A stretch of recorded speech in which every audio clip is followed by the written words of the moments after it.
Angelo, നമസ്കാരം. കഴിഞ്ഞ കുറേ ദിവസമായിട്ട് നമ്മൾ രാജ്യത്തൊട്ടാകെ കേൾക്കുന്ന വാർത്തകൾ ഈ കന്യാസ്ത്രീകൾക്കെതിരായ ഹിന്ദു സംഘടനകളുടെ അതിക്രമമാണ്.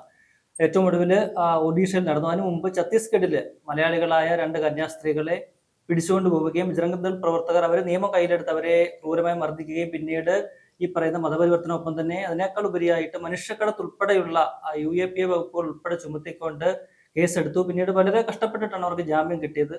ഇപ്പോൾ നോക്കുമ്പോൾ ഇന്ന് 2 ദിവസമായിട്ടൊക്കെ വാർത്തകൾ കാണാൻ കഴിയുന്നത് ഒഡീഷയിൽ സമാനമായ രീതിയിൽ 2 മലയാളി കന്യാസ്ത്രീകൾക്ക് നേരെ ബജ്രംഗ് ദളിന്റെ ആക്രമണം. കേരളത്തിൽ BJP പല നമ്പറുകളും കാട്ടി ഈ ക്രൈസ്തവ സമൂഹത്തെ കൂടെ നിർത്താനായിട്ട് ശ്രമിക്കുന്ന അതേ വേളയിലാണ് രാജ്യത്ത് മറ്റ് പല സംസ്ഥാനങ്ങളിലും എല്ലാ സംസ്ഥാനങ്ങളിലും BJP ഭരിക്കുന്ന ഏതാണ്ട് എല്ലാ സംസ്ഥാനങ്ങളിലും ഇത്തരത്തിലുള്ള ബജ്രംഗ് ആവട്ടെ അത്തരത്തിലുള്ള സംഘപരിവാർ സംഘടനകളൊക്കെ തന്നെ ഈ ക്രൈസ്തവ സമൂഹത്തിന് അവിടെ എല്ലാ ന്യൂനപക്ഷങ്ങളാണ് അവർക്കെതിരെ വലിയ രീതിയിലുള്ള അക്രമം അഴിച്ചുവിടുന്നത്. അതിനെയൊക്കെ തന്നെ അവിടുത്തെ BJP സർക്കാരൊക്കെ തന്നെ കണ്ണും കെട്ടി ഒന്നും ചെയ്യാതെ അവർ നോക്കിയിരിക്കുകയും ചെയ്യുന്നത്. അത് എങ്ങനെയാണ് നമുക്ക് കാണേണ്ടത്? ബജ്രംഗ് ദൾ എന്നത് ഇന്ത്യയെ സംബന്ധിച്ച് ഇന്ത്യയുടെ ഒരു മതേതരത്വ അതിന്റെ നെടുന്തൂണിനെ ബാധിക്കുന്ന തരത്തിലുള്ള ഒരു സംഘടനയാണ്. ആക്ച്വലി അതൊരു തീവ്രവാദ സംഘടനയായിട്ട് തന്നെ പ്രഖ്യാപിക്കേണ്ടതായിട്ടുണ്ട്. ബജ്രംഗ് ദളിനെ പാലൂട്ടി വളർത്തുന്നത് സംഘപരിവാറും BJP സർക്കാരും തന്നെയാണ്, യാതൊരു സംശയവുമില്ല. ഒരു വശത്തൂടെ BJPയുടെ ഭാഗത്തു നിന്നുള്ള കാപട്യം നിറഞ്ഞ ഒരു സ്നേഹവും മറ്റു കാര്യങ്ങളും വരുമ്പോൾ, മറുവശത്ത് ബജ്രംഗ് ദൾ അവരുടെ തനി സ്വഭാവം കാണിക്കുകയാണ്. അപ്പൊ കേരളത്തിലേക്ക് നോക്കിക്കഴിഞ്ഞാൽ ക്രൈസ്തവ സമൂഹത്തെ അല്ലെങ്കിൽ സഭാ നേതൃത്വങ്ങളെ BJP കേക്ക് കൊടുത്തും അതുപോലെ പുതിയ പുതിയ വാഗ്ദാനങ്ങളൊക്കെ നൽകിയും വശത്താക്കാൻ നോക്കുന്ന സമയത്താണ് ഇതൊക്കെ സംഭവിക്കുന്നത്. തങ്ങളുടെ അജണ്ട എന്താണെന്ന് പുറത്തു വരികയാണ് ചെയ്തത്. ഇപ്പോഴും ഇതിന് കൂട്ടുപിടിക്കുന്ന ഒരുപാട് വ്യക്തികളുണ്ട്, അല്ലെങ്കിൽ ഈ നേതൃത്വത്തിൽ നിൽക്കുന്ന ഒരുപാട് കക്ഷികളുണ്ട്. എങ്കിൽ കൂടി ഇതിനെ തള്ളി പറയാൻ ഇന്ന് ക്രൈസ്തവ നേതൃത്വം തയ്യാറായിട്ടുണ്ട്. പൂർണ്ണമായിട്ടല്ലെങ്കിലും ഒരു വിഭാഗം ഇതിനെതിർത്ത് തന്നെയാണ് ഇപ്പൊ നിൽക്കുന്നത്. അത് ഈ ഛത്തീസ്ഗഡിലെ സംഭവത്തിന് ശേഷമാണ് തോന്നുന്നു അല്ലേ? 2 കന്യാസ്ത്രീകളെ ഈ പറയുന്ന പോലെ ഈ മനുഷ്യക്കടത്ത് ഉൾപ്പെടെ ആരോപിച്ചുകൊണ്ട് പിടിച്ചോണ്ട് പോകുന്നു, ജയിലിലിടുന്നു. ആദ്യം ഈ വിചാരണ സെഷൻസ് കോടതിയിൽ പോകുന്നു, അവിടെ പറ്റത്തില്ല. ഹൈക്കോടതിയിൽ പോയി, അവിടെയും പറ്റിയില്ല. അവസാനം NIA കോടതിയിൽ നിന്നാണ് ഇവർക്ക് ജാമ്യം കിട്ടുന്നത്. ആ തരത്തിലേക്ക് NIA ഇടപിടിക്കുന്ന തരത്തിലുള്ള വകുപ്പുകൾ ചുമത്തിക്കൊണ്ടാണ് അവർക്കെതിരെ നീക്കം നടക്കുന്നത്. അത് മാത്രമല്ല, അതിന് മുൻപായിട്ട് ഇവരെ കൈയോടെ പിടിക്കുന്നത് ഈ ബജ്രംഗ് പ്രവർത്തകരാണ്.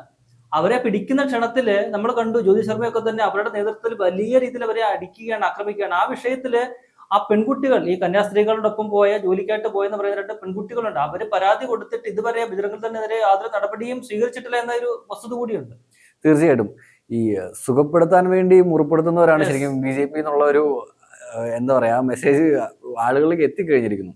BJPയുടെ ഒരു കാപട്യം നിറഞ്ഞ ഈ സ്നേഹത്തെ എന്താ പറയാ, ഈ കണ്ണൂരിൽ ഈ ഐസ്ക്രീം ബോംബ് പോലെയാണ് നമ്മുടെ കേക്കില് ഇവര് എന്താ പറയാ കേക്ക് കൊണ്ടുപോയി അരമനകളിലേക്കും അതുപോലെ തന്നെ സഭാ നേതൃത്വത്തിനും കൈമാറുമ്പോൾ അതിനുള്ളിൽ വലിയൊരു വിഷം നിറഞ്ഞു നിൽപ്പുണ്ട്. ഈ സമൂഹത്തോടുള്ള വിദ്വേഷം നിറഞ്ഞു നിൽക്കുന്നുണ്ട്. തീർച്ചയായിട്ടും അത് ഇന്ന് ഈ ക്രൈസ്തവ സഭാ നേതൃത്വം അതിനെ നോക്കി കാണുന്നുണ്ട്. നല്ല രീതിയിൽ തന്നെ അതിനെ പ്രതികരിക്കാൻ തയ്യാറായി എന്നുള്ളത് തന്നെ അഭിനന്ദിക്കാൻ സാധിക്കുന്ന ഒരു കാര്യമാണ്. പക്ഷെ ഈ രീതിയിലുള്ള സംഘപരിവാറിന്റെ ഈ അജണ്ടകൾക്ക് നമ്മൾ വഴുതി വീഴുവാണ് എന്നുണ്ടെങ്കിൽ ഇന്ത്യയെ സംബന്ധിച്ച് ഇന്ത്യയുടെ ഒരു മതേതരത്വം തീർച്ചയായിട്ടും നഷ്ടപ്പെടും. അവിടെയാണ് കോൺഗ്രസ് ഈ വിദ്വേഷങ്ങളെ എല്ലാം തന്നെ ആശയപരമായിട്ട് തന്നെ ചെറുക്കാൻ ശ്രമിക്കുന്നത്. ഇന്ത്യയുടെ പ്രതിപക്ഷ നേതാവ് രാഹുൽ ഗാന്ധിയെ ആവർത്തിച്ച് ഈ കാര്യം പറയുന്നുണ്ട്. ഈ BJP സംബന്ധിച്ച് BJP ഇന്ന് നമ്മോട് കൂടുതൽ സ്നേഹം കാണിക്കുന്നുണ്ടെങ്കിൽ നാളുകളിൽ അതിന് മറ്റെന്തെങ്കിലും ഉദ്ദേശമുണ്ടെന്ന് വേണം നമ്മൾ മനസ്സിലാക്കാൻ. അത്രയേ ഉള്ളൂ ഇതിനകത്തുള്ള കാര്യം. ആ കാര്യമാണെന്ന് തോന്നുന്നു. ഇപ്പോൾ ഈ ക്രൈസ്തവ സമൂഹത്തിന് സഭാ നേതൃത്വങ്ങൾക്ക് പല സഭാ നേതൃത്വങ്ങൾ മനസ്സിലായിട്ടുണ്ട്. ഇപ്പോൾ വരുന്ന പ്രതികരണങ്ങളൊക്കെ കാണുമ്പോൾ ഇതുവരെ കഴിഞ്ഞ ഒരാഴ്ച മുമ്പ് വരെ BJP ചേർത്ത് പിടിച്ചിരുന്ന BJP ആണ് എല്ലാം, അല്ലെങ്കിൽ ഞങ്ങളെയൊക്കെ നോക്കിക്കൊള്ളും എന്ന വലിയ ഒരു ആത്മവിശ്വാസം ഉണ്ടായിരുന്ന നേതാക്കന്മാർ പലരുമാണ്, അല്ലെങ്കിൽ സഭാ നേതൃത്വമാണ് ഇപ്പോൾ അവരെ തള്ളിപ്പറഞ്ഞുകൊണ്ട് അവരെ വിശ്വസിക്കാൻ കൊള്ളാത്തവരാണ് അവർ ഈ പറയുന്നത് പോലെ ഈ കേക്കുമായിട്ട് വരുന്നെങ്കിൽ പോലും അവർക്ക് ഈ നമ്മൾ പറയുമല്ലോ, ഈ കുറുക്കനെ എത്ര നിറം പൂശിയാലും അവസാനം അത് ഊരിയിടുക തന്നെ ചെയ്യുമെന്ന് പറയുന്ന ഒരു സാഹചര്യം കൂടി ഉണ്ടല്ലോ. അതെ, മുനമ്പം സമരവുമായി ബന്ധപ്പെട്ട് ഇപ്പം BJPയുടെ നിലപാട് അത് കേന്ദ്ര സർക്കാരിന് തീർച്ചയായിട്ടും പരിഹരിക്കാൻ സാധിക്കും എന്നുള്ളതായിരുന്നു. അതായത് അവിടെ പോലും അവർ വഞ്ചിക്കുന്ന കാഴ്ചയാണ്. തീർച്ചയായിട്ടും പാസ്സാക്കിയിട്ട് പോലും കേന്ദ്രമന്ത്രി തന്നെ അവസാനം അത് പറയേണ്ടി വന്നു. ഇപ്പോഴും അത് എന്താ പറയുക, സർക്കാരിന് പരിഹരിക്കാൻ സാധിക്കുന്ന വിഷയം ഉണ്ടായിരുന്നുള്ളൂ എന്നുള്ളത് കേരളത്തിന്റെ പ്രതിപക്ഷ നേതാവ് ആവർത്തിച്ച് പറഞ്ഞുകൊണ്ടിരുന്ന കാര്യമാണ്. അതിനെ അത് പക്ഷെ ആരും മുഖവിലേക്ക് എടുത്തില്ല. വി ഡി സതീശൻ തുടർച്ചയായിട്ട് പറയുന്ന കാര്യമാണ് 10 മിനിറ്റ് ഉണ്ടെങ്കിൽ ഈ വിഷയം പരിഹരിക്കാന്ന് പറഞ്ഞു. അതെ, അവിടെ ഈ പാർലമെന്റിൽ ഇതേപോലൊരു നിയമം അനിവാര്യമാണെന്ന് പറഞ്ഞ് അവർ പാസ്സാക്കിയിട്ട് അതിന് പിന്നാലെയാണ് ആ മന്ത്രി ഇവിടെ വന്ന് മുൻപത്ത് വന്ന് പ്രസംഗിച്ചത്, ഇതുകൊണ്ടൊന്നും നിങ്ങളുടെ പ്രശ്നം പരിഹരിക്കാൻ പോകുന്നില്ല. അവസാനം BJP തന്നെ വേണ്ടി വന്നു ഇത് പറഞ്ഞതെല്ലാം വ്യാജമാണോ എന്ന് തെളിയിക്കാനായിട്ട്. അവർ തന്നെ തെളിയിച്ചു തന്നു. അതാണ്. അപ്പോൾ സ്വാഭാവികമായിട്ടും ഈ BJP കാണിക്കുന്ന സ്നേഹം അത് നമുക്കറിയാം. ഈ തെരഞ്ഞെടുപ്പുമായി അടുത്ത് മാത്രമായിരുന്നു അവർ ഈ സമൂഹത്തോട് കാണിച്ച, ക്രിസ്തു സമൂഹത്തോട് കാണിച്ച ഒരു അടുപ്പവും സ്നേഹവും. ഇന്ന് അവർ സ്നേഹം കാണിക്കുന്നുണ്ടെങ്കിൽ ഞാൻ പറഞ്ഞില്ലേ, നാളുകളിൽ അതിലെന്തോ കാര്യമായിട്ടുള്ള ഉദ്ദേശം ഉണ്ടെന്ന് തന്നെയാണ് അതിനർത്ഥം. അല്ലാണ്ട് ഒരു കാരണവശാലും നല്ലതിനു വേണ്ടിയല്ല. BJPയുടെ ഭാഗത്തു നിന്നുള്ള ഈ കാപട്യ സ്നേഹം സത്യത്തില് കേരളത്തിലെ ജനങ്ങളെ വഞ്ചിക്കുകയാണ്. ഇന്ത്യയിലൊട്ടാകെ ഇത് ഇവർ നിറവേറ്റി കഴിഞ്ഞാൽ ഇനി കേരളത്തിലേക്ക് മാത്രം എത്താൻ ബാക്കിയുള്ളൂ. ആ അവശേഷിക്കുന്ന കേരളത്തിൽ അവർ പുതിയ BJPയുടെ ആ ഒരു തനിനിറം തുറന്നു കാട്ടേണ്ട എന്താണ് പറയുക, ഏറ്റവും വലിയ ഒരു ഉത്തരവാദിത്വമുള്ളത് കോൺഗ്രസിന് തന്നെയല്ല. കാരണം മറുവശത്ത് നമുക്കറിയാം CPM നേതൃത്വം നൽകുന്ന ഇടതുമുന്നണി അവർക്ക് BJPയുടെ ഒളിഞ്ഞും തെളിഞ്ഞുമുള്ള സഹായം ആവശ്യമാണ്. അവരെത്രത്തോളം നമുക്കറിയാമല്ലോ, എത്രയൊക്കെ പറഞ്ഞെന്ന് പറഞ്ഞാലും മോദിയെ പേരെടുത്ത് പറഞ്ഞ് വിമർശിക്കാൻ പിണറായി വിജയൻ തയ്യാറാകത്തില്ല. പല വിഷയങ്ങളിലും നമ്മൾ കണ്ടിട്ടുള്ളതാണ്. അപ്പോൾ ആ ഒരു ഉത്തരവാദിത്വം സ്വാഭാവികമായിട്ടും കോൺഗ്രസിനല്ല ഇപ്പോഴുള്ളത്. അതെ, അതായത് CPM-ഉം BJP-യും തമ്മിലുള്ള അന്തർധാര വളരെ ശക്തമാണ്.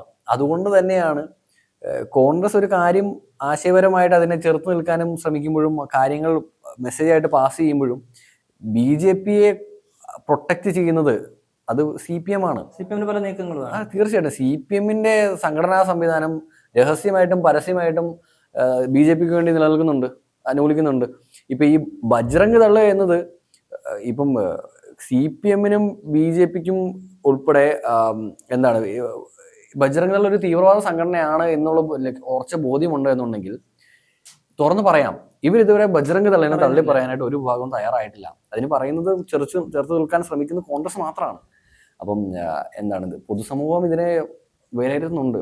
അതായത് ഇവരുടെ ഈ കെണിയിൽ പെട്ടുപോയ ഈ ജനം അതിനെ എന്താ പറയാ, ആ കൂട്ടിൽ നിന്ന്, ആ ലൂപ്പിൽ നിന്ന് പുറത്തു വരാൻ വേണ്ടി ശ്രമിച്ചുകൊണ്ടിരിക്കുകയാണ്. അതിന് കോൺഗ്രസ് ഇനിയും അതിന്റെ ആശയവും അതിന്റെ ആ മെസ്സേജസും പാസ് ചെയ്യും.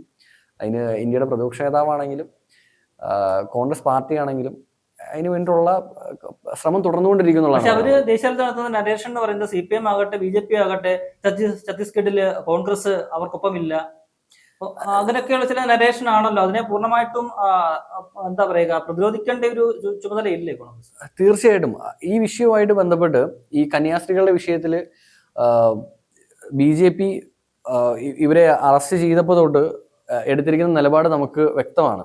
അതായത് കോൺഗ്രസിനെ പഴിചാരാൻ ശ്രമിക്കുകയാണ് ഇവര്. അവിടെ നിലവിൽ സർക്കാർ ആരാണ്, ആക്രമിച്ച ഏത് സംഘടനയാണ്, അവർക്ക് ആരാണ് പിന്തുണ കൊടുക്കുന്നത്, ഇതെല്ലാം പകൽ പോലെ പാൽ പോലെ വെളുത്തും പകൽ പോലെ വ്യക്തവുമാണ്.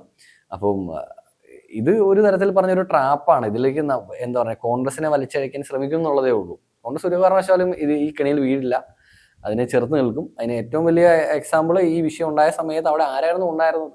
റോജി എം ജോൺ MLA ആയിരുന്നു, അല്ലെങ്കിൽ KPC പ്രസിഡന്റ് തുടക്കം മുതൽ അവസാന നിമിഷം വരെ വെയിൽ കിട്ടി പുറത്തു വരെ ഉണ്ടായിരുന്നു. അതെ, സണ്ണി ജോസഫ് MLA-യും റോജി എം ജോൺ ഉൾപ്പെടെ എല്ലാവരും അവിടെ ഉണ്ടായിരുന്നു. MLA-യും KPCC പ്രസിഡന്റിനെയും അവരെങ്ങനെയാണ് അതിനോട് ആ കന്യാസ്ത്രീകളുടെ സഹോദരങ്ങളാണെങ്കിലും എങ്ങനെയാണ് ആ ഒരു നന്ദി പ്രകടിപ്പിച്ചത് നമ്മൾ കണ്ടതാണ്. അതെ.